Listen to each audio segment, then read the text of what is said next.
I want you to pay very close attention to what happened in the last 18 hours. Because this morning, while most of America was still processing quarterly earnings reports, 3 major retailers simultaneously announced store closure programs totaling more than 1,200 locations. Macy's confirmed 150 additional closures beyond its previously announced plan. Foot Locker disclosed 400 stores will shutter by fiscal year end 2027. And DollarTree, the discount chain that was supposed to be recession-proof, just announced it will close 600 Family Dollar locations due to what it called unsustainable cost structures. 3 different companies. 3 different consumer segments. 1 identical problem. And within hours, Wall Street analysts were publicly downgrading the entire retail sector while quietly telling institutional clients something far more alarming in private notes I have been reading all morning. Nobody is saying it out loud yet, but what happened this morning was not 3 separate corporate decisions.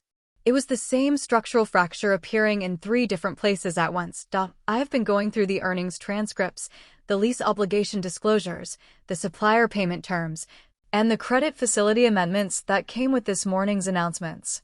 What I am seeing is not just another round of retail optimization in an industry that has been contracting for a decade.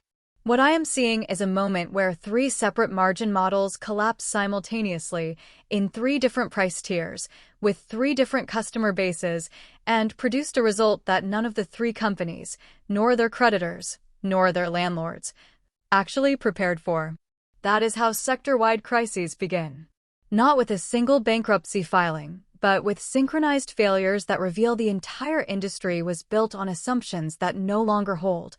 Let me walk you through exactly what happened, why it happened at this specific moment, and what the economic and employment consequences of this morning's announcements are for the rest of the American economy. Macy's operates roughly 500 full-line department stores across the United States as of early 2026. It is not a new story. The company has been closing underperforming locations for years. But here is what makes this morning's announcement different from every previous round of closures. The velocity. According to the company's own investor presentation released at 6:47 a.m. Eastern Time, the 150 stores being closed represent nearly 30% of the remaining fleet, and the closures will occur over 18 months, not the typical 3 to 5 year wind down. Macy's is not managing decline anymore. It is executing a controlled retreat at a pace that suggests the economics of operating mid-tier department stores in suburban malls have crossed a threshold from difficult to impossible. That is not a strategic repositioning. That is an admission that the model no longer works in 75% of the geographies where it currently operates. The first consequence is employment. Macy's employs roughly 95,000 people. A 30% reduction in store count does not translate to a 30% reduction in headcount immediately because corporate, distribution, and e-commerce operations remain.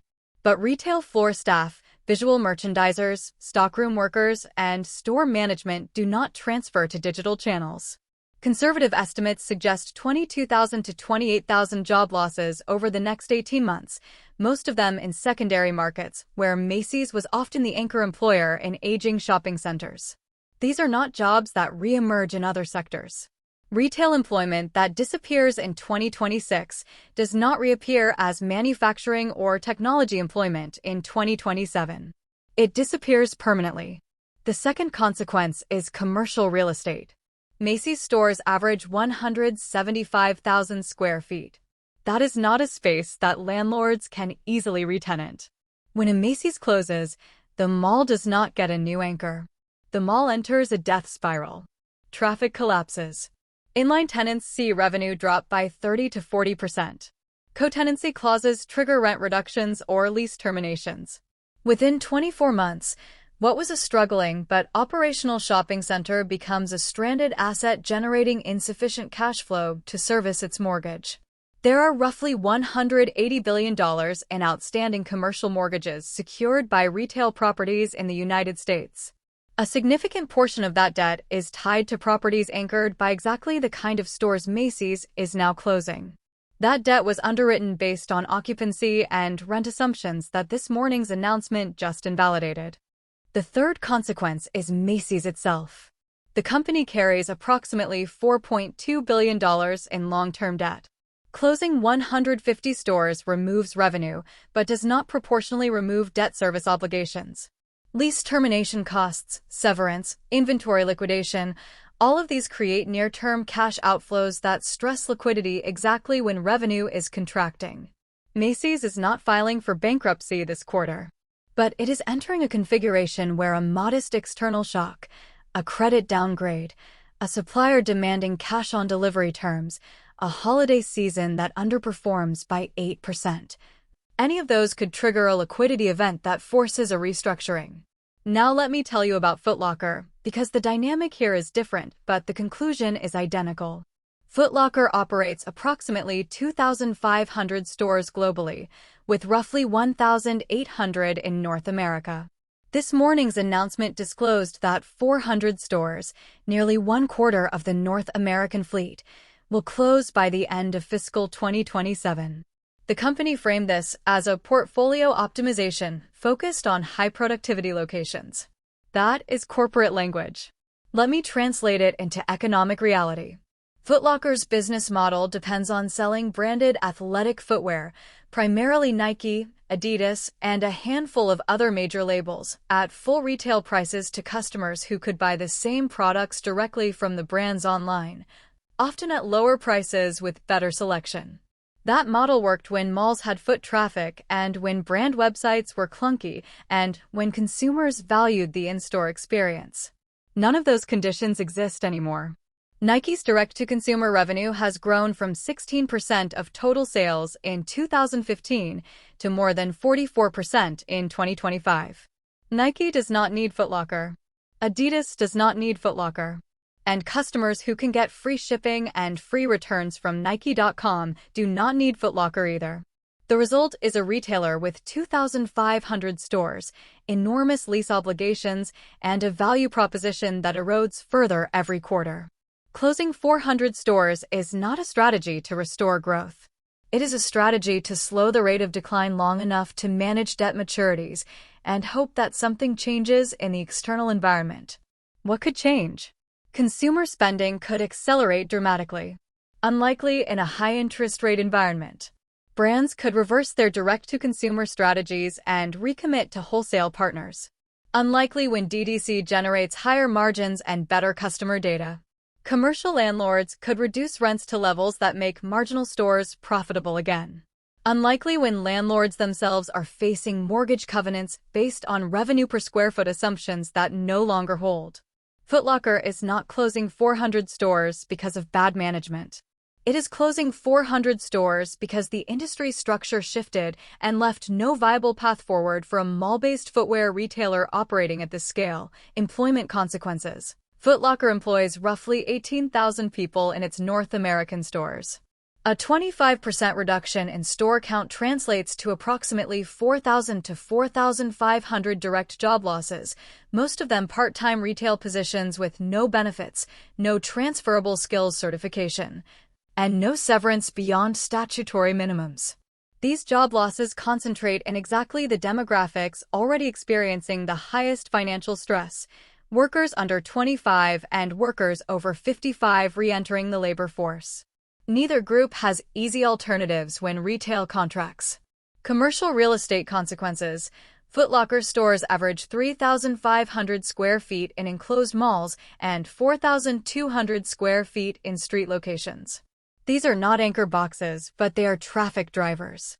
When Foot Locker leaves, particularly in a mall that has already lost a department store anchor, the remaining inline tenants lose one of the handful of national brands still drawing young consumers. Mall owners describe this as the amenity erosion cycle. You lose the shoe store, then you lose the apparel retailers who depended on the traffic the shoe store generated, then you lose the food court tenants who depended on the apparel traffic. Within 18 months, you are operating a half-empty building with expense ratios above 85% and net operating income insufficient to cover debt service. Now let me tell you about DollarTree and Family Dollar, because this is where the story becomes genuinely alarming in ways that most analysts are not yet discussing openly. DollarTree acquired Family Dollar in 2015 for $8.5 billion. The strategic logic was straightforward: combine two discount chains, achieve procurement scale, eliminate redundant stores, and dominate the value retail segment. It has not worked. Family Dollar operates approximately 8,000 stores, most of them in rural and urban low-income markets. This morning, DollarTree announced it will close 600 Family Dollar locations, roughly 7.5% of the fleet, citing unsustainable cost structures and persistent underperformance. That language is important because DollarTree is a discount retailer. It serves the most price-sensitive consumers in America, the customers who have no choice but to shop for value. If a discount chain serving low-income consumers cannot operate profitably, that tells you something fundamental about the economic condition of the consumer base it serves. It tells you that even at dollar store prices, demand is insufficient to cover the cost of keeping the doors open. Let me explain the structural problem.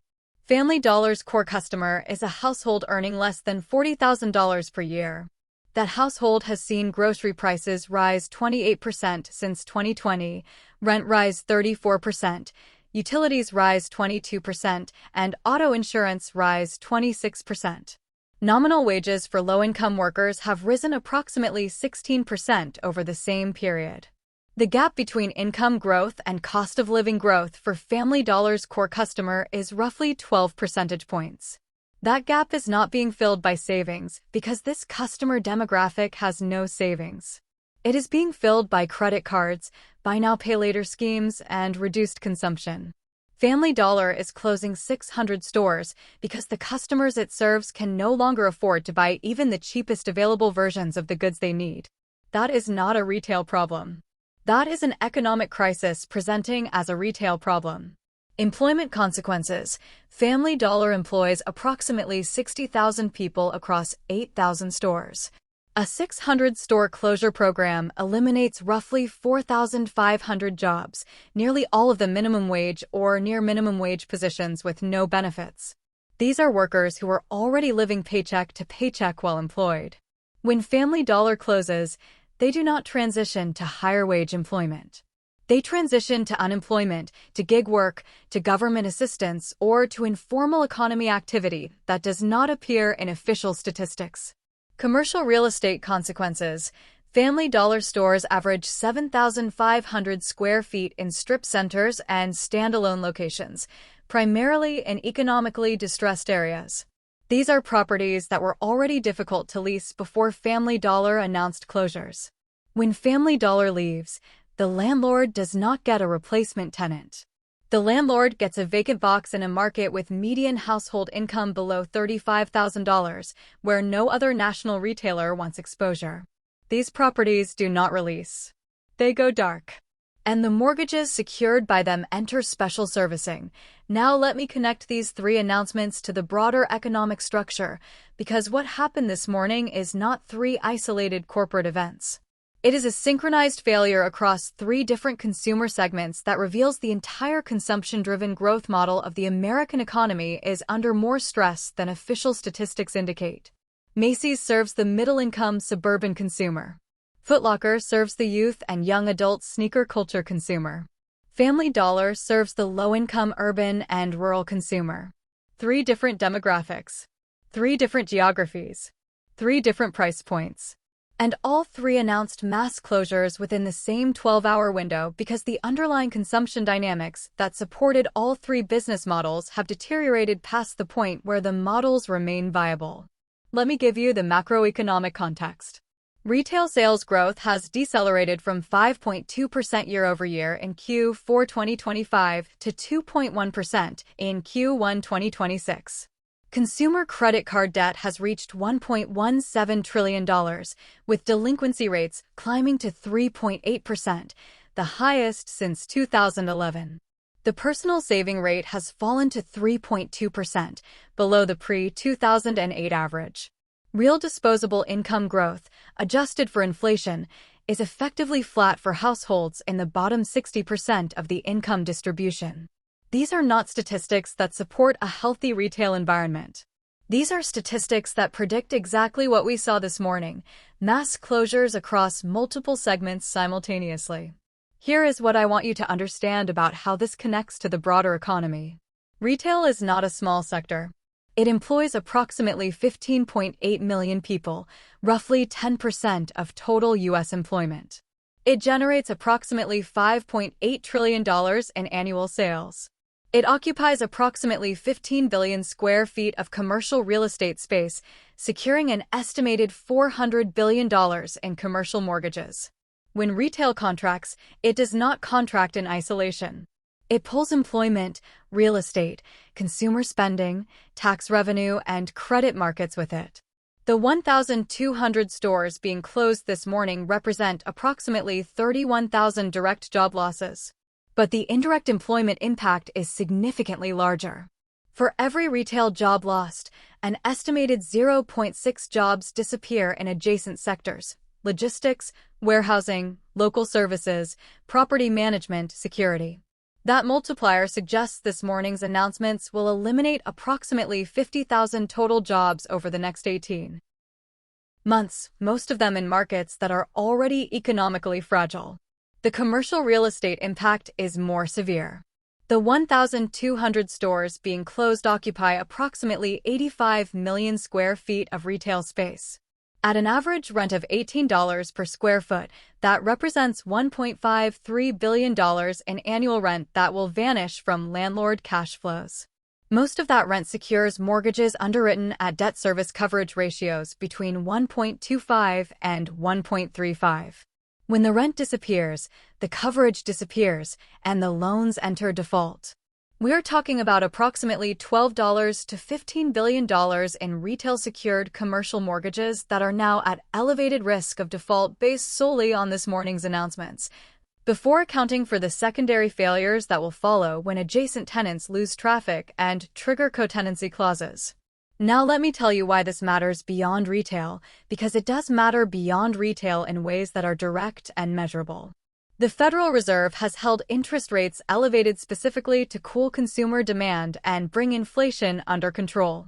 The mechanism through which high rates cool demand is by making credit more expensive, which reduces borrowing, which reduces spending, which reduces demand, which reduces inflation.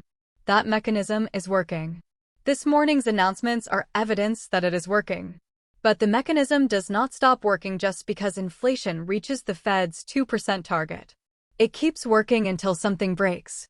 And what breaks first is always the same thing: the most leveraged, lowest margin, highest fixed cost parts of the economy. That is retail. That is commercial real estate. That is consumer credit. The question is not whether something breaks. The question is whether the Fed can stop tightening before the break becomes systemic. And this morning's announcements suggest we are closer to that inflection point than the Fed's public communications indicate. When Macy's, Foot Locker, and DollarTree all announce mass closures in the same 12-hour window, that is not three companies making independent strategic decisions. That is three companies responding to the same external pressure simultaneously. And that external pressure is the cumulative effect of 18 months of elevated interest rates, persistent inflation, and real income stagnation for the majority of American households. Here is what I am watching in the next 30 days, because these will determine whether this morning's announcements are a one-time adjustment or the beginning of a sector-wide collapse. First, credit downgrades. Macy's, Foot Locker, and DollarTree all carry investment-grade or near-investment-grade credit ratings. If rating agencies downgrade any of these companies in response to this morning's announcements, borrowing costs increase immediately, liquidity stress intensifies, and the probability of restructuring rises significantly. A downgrade is not a prediction. It is a trigger. Second, supplier terms. Retailers operate on thin margins and depend on favorable payment terms from suppliers. Net 60 or net 90 payment terms are standard.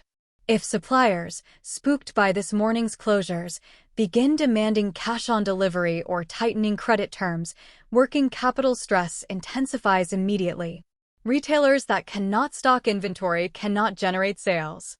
Retailers that cannot generate sales cannot service debt.